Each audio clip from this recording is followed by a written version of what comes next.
انت ولینا فاغفر لنا ورحمنا وانت خیر الغافرین. انت ولینا, ہمارا ولی ہے تو.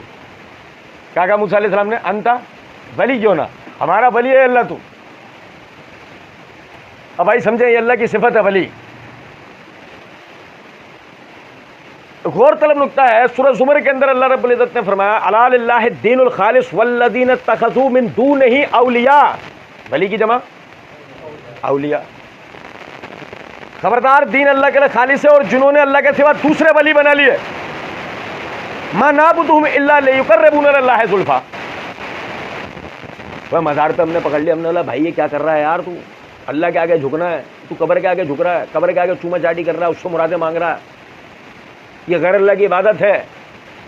وہ جواب میں کیا کہہ رہا ہے؟ ما نعبدہم الا لیقربونا الی اللہ زلفیٰ. اللہ نے بتایا ان کا قول, ہم ان کی عبادت نہیں کرتے, ہم ان کے پاس صرف اس لیے جاتے ہیں یہ تو اللہ کی قربت دلواتے ہیں ہمیں, ہمارا وسیلہ ہے. آئے سمجھے بات کہ انت ولینا, ایمان والوں کا ولی صرف ایک ہے, کون؟ اللہ.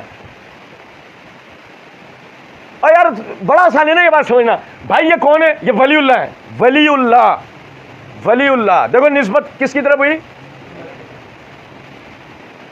یہ ہے نا اصل میں تو اسلام. ابے تم میں کو ولیوں کو نہیں پکڑنا تھا, تم میں کو ولی بننا تھا, اور نہیں سمجھے کچھ بات. اللہ ولی الذین آمنوا یخرجوہم من الظلمات الی النور. اللہ ایمان والوں کا ولی ہے. ولی بمعنی دوست, اللہ ایمان والوں کا دوست ہے, انہیں اندھیروں میں سے نکال کے روشنی میں لے آتا. ابے ہمیں اللہ سے دوستی کرنی تھی, نہیں سمجھے. میں اللہ کے پاس گیا, اللہ نے میری سنی نہیں. ان کے پاس گیا, حاجت پوری ہو گئی. ابے اللہ نے نہیں سنی تو کسی کا باپ دلوا سکتا؟ ابے بتاؤ, ہم نہیں کہہ رہے. سورہ یونس نے کہا ہے, سورہ یونس میں اللہ رب العزت نے آیا تو تعریف فرمایا کہ اللہ اگر تمہیں برائیاں دینا چاہے, برائیاں اور تکلیفیں پہنچانا چاہے, تو آسمان و زمین میں کون ہے اس تکلیف کو دور کر دے. اور اگر اللہ تمہیں کسی بھلائی سے ہمکنار کرنا چاہے تو وہ ہر خیر پہ قدرت رکھنے والا ہے, کوئی اس کو اس کی قدرت سے ہٹانے والا ہے ہی نہیں. زمین اور آسمان میں سارے ولی, سارے نبی, سارے افراد بھی اکٹھے ہو جائیں, اللہ کی شان کے آگے وہ کچھ بھی نہیں کر سکتے.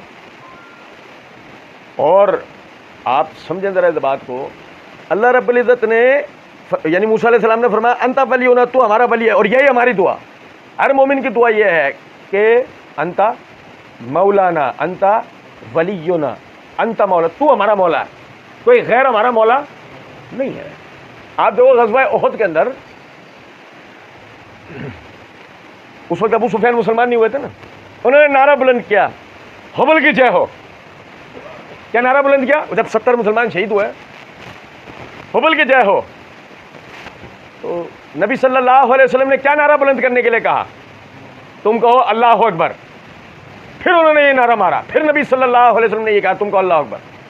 پھر انہوں نے یہ نعرہ مارا نبی صلی اللہ علیہ وسلم, اور ساتھ میں یہ کہا کہ یہ یعنی حبل کی جے ہو جو کہ یعنی کہ ہمیں فتح دلوانے والا اور ہمارا مددگار ہے.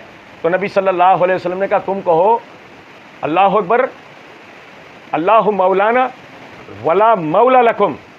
اللہ ہمارا مولا ہے, تمہارا کوئی مولا, یعنی اس نے مددگار کہا, اس کو مولا بمعنی مددگار ہوتا ہے. تو نبی صلی اللہ علیہ وسلم نے کیا کہا؟ تم کہو اللہ مولانا بلا مولا لکم. اللہ ہمارا مولا ہے, تمہارا کوئی مولا, نہ کوئی غیر ہمارا ولی ہے, نہ کوئی غیر ہمارا مولا ہے. اللہ ہی ہمارا مولا ہے, اللہ ہی ہمارا ولی ہے. یہ ذہن میں رکھیں, یہ مومن کا عقیدہ ہے.